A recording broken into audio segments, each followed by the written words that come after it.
Hello everyone, welcome back to our channel I T and trade express. आज थी bank Nifty की weekly expiry और market के अंदर सिमिलर स्टोरी आज भी रही। मार्केट गैप डाउन ओपन हुआ और जिस रेंज के अंदर कंटिन्यूसली ट्रेड कर रहा है, फिर से उसी रेंज के अंदर आके पूरे दिन भर एक साइडवेज मोमेंटम हमें देखने के लिए मिला। तो आज मैंने थोड़ा सा एग्रेसिवली ट्रेड किया था क्योंकि मार्केट 2-3 दिन से काफ़ी ज़्यादा साइडवेज चल रहा था। तो आज मैंने ऑप्शन बाइंग में एक बड़ा रिस्क लिया था कि मार्केट में एक डायरेक्शन मिल सकती है, बट मार्केट साइडवेज हुआ तो आज थोड़ा सा एक ज़्यादा लॉसेज हमें देखने के लिए मिले। ये हमने लॉस बुक किया लगभग 1,28,000 रुपये का, और ये हमने दूसरे अकाउंट में बुक किया लगभग 1,20,000 रुपये के आसपास। तो चार्ट्स पे देखते हैं सबसे पहले बैंक निफ्टी को। यहाँ पे मार्केट गैप डाउन ओपन हुआ। गैप डाउन ओपन होने के साथ ही जब मार्केट यहाँ पे क्लोजिंग प्राइस के आसपास आया और रेजिस्टेंस फेस कर रहा था, तो समवेयर इस लेवल के आसपास मैंने कुछ शॉर्ट किया था पोजीशन को। यहाँ पे शॉर्ट करने के बाद में मार्केट ने वेट किया और एक ब्रेकआउट दिया, यहाँ पे एक एसएल गया।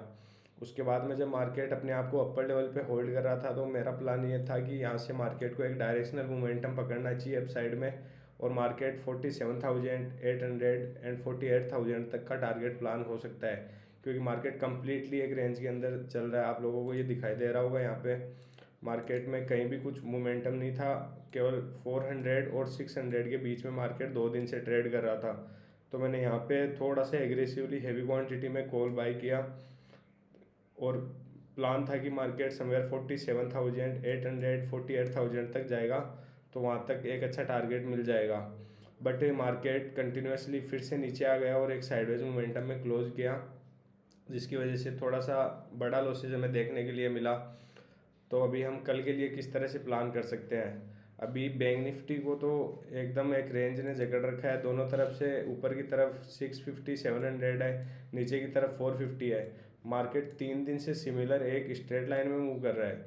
यहाँ पे कुछ भी मोमेंटम नहीं है, लग नहीं रहा कि ये कोई 47,000 रुपये का इंडेक्स ट्रेड कर रहा है क्या इस तरह से, क्योंकि कुछ स्टॉक्स है जो ऊपर जा रहे हैं बैंकों के अंदर और कुछ स्टॉक्स है जो नीचे आ रहे हैं। तो ओवरऑल जो इंडेक्स है वो कहीं पे भी मूवमेंट नहीं आ पा रहा उसमें।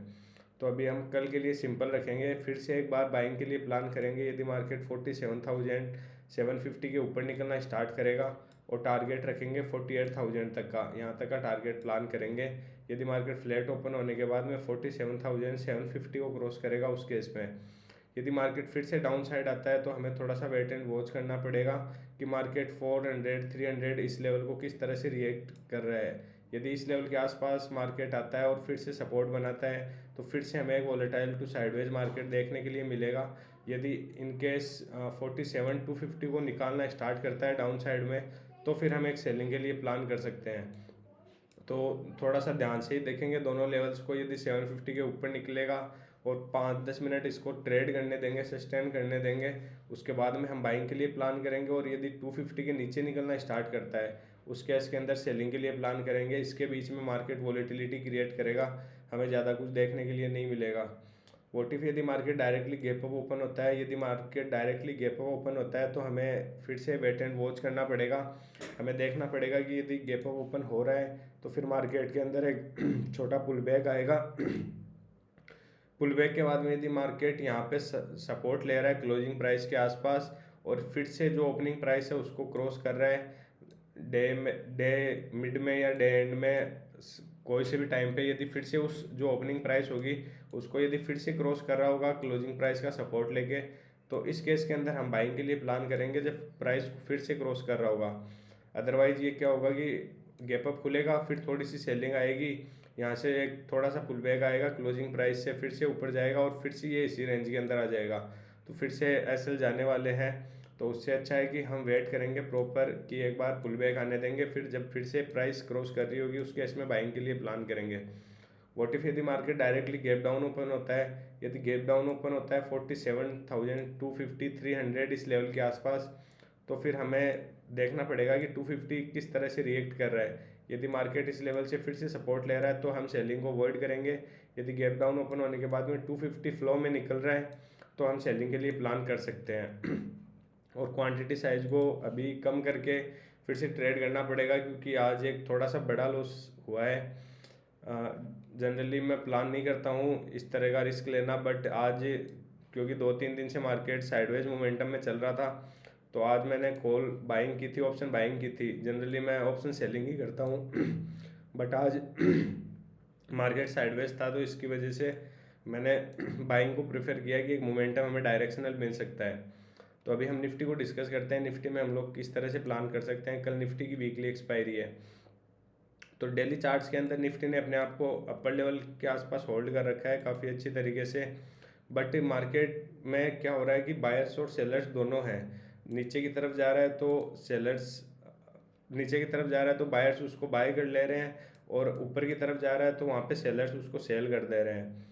तो मार्केट को एक डायरेक्शन नहीं मिल पा रही है क्लियर। आप लोग यहाँ पे देख सकते हो, ऊपर की तरफ जाता है यहाँ पे सेलर्स आ जाते हैं, नीचे की तरफ जाता है तो कहीं ना कहीं बायर्स ऐड हो जाते हैं। तो मार्केट एक रेंज के अंदर चल रहा है कम्प्लीटली। लेकिन एक मोमेंटम पॉसिबल हो सकता है। आज बैंक निफ्टी में मोमेंटम के लिए हम लोग वेट कर रहे थे, बट बैंक निफ्टी में हमें मोमेंटम नहीं मिला। तो पॉसिबल है कि कल हमें निफ्टी में एक मोमेंटम देखने के लिए मिल सकता है। तो यदि कल मार्केट फ्लैट ओपन होने के बाद में फिर से 520 500 को क्रॉस करना स्टार्ट करेगा, उस केस के अंदर हम बाइंग के लिए प्लान करेंगे। क्योंकि मार्केट 3 से 4 बार 500 520 को टेस्ट कर चुका है, और मार्केट अपने आप को अपर लेवल पे काफ़ी अच्छी जगह पे होल्ड कर रहा है। तो यदि 500 520 क्रॉस करेगा तो उस केस के अंदर बाइंग के लिए प्लान करेंगे। यदि मार्केट फ्लैट ओपन होता है और नीचे की तरफ निकलना स्टार्ट करता है, तो फिर हमें ये जो आज का लो है 350, इसको वॉच आउट करना पड़ेगा कि ये किस तरह से रिएक्ट कर रहा है। यदि मार्केट फिर से यहाँ पे सपोर्ट लेके इसी रेंज के अंदर आ रहा है, तो फिर ऑप्शन सेलर के लिए चला जाएगा ये दिन, या इसके नीचे के पुट को राइट कर देंगे और इसके ऊपर के कॉल को राइट कर देंगे, और मार्केट इसी के बीच में कहीं एक्सपायर हो जाएगा। बट यदि market directly gap down open होता है इस लेवल के आसपास, स्विंग के आसपास, जो आज का डे लो है 350 के आसपास, तो उस केस के अंदर हम लोग एक सेलिंग के लिए प्लान कर सकते हैं। जैसे ही 350 को ब्रेक करेगा तो हमारा फर्स्ट टारगेट यहाँ पे हो जाना चाहिए 250 260 के आसपास। यहाँ तक मार्केट ट्रेवल कर सकता है। तो यदि गैप डाउन खुलता है और 350 को क्रॉस करना स्टार्ट करता है, उस केस के अंदर हम सेलिंग के लिए प्लान करेंगे। यदि फ्लैट या थोड़ा गैप अप ओपन होता है और फिर से 500 520 को क्रॉस करना स्टार्ट करता है, उस केस के अंदर हम लोग बाइंग के लिए प्लान करेंगे। अभी डायरेक्शन है नहीं मार्केट के अंदर। आज मैंने एग्रेसिवली ट्रेड किया एक डायरेक्शन के लिए, क्योंकि मार्केट कंटिन्यूसली साइडवेज चल रहा था पिछले 2 दिन से। बट आज भी सिमिलर स्टोरी रही, गैप डाउन ओपन हुआ, उसके बाद मार्केट रिकवर कर गया।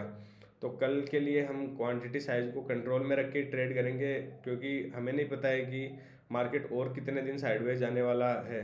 हो सकता है कल भी मार्केट फिर से सिमिलर स्टोरी क्रिएट करे, फिर से साइडवेज चला जाए, यहाँ पे फिर से डोजी टाइप की कैंडल दिखे हमें।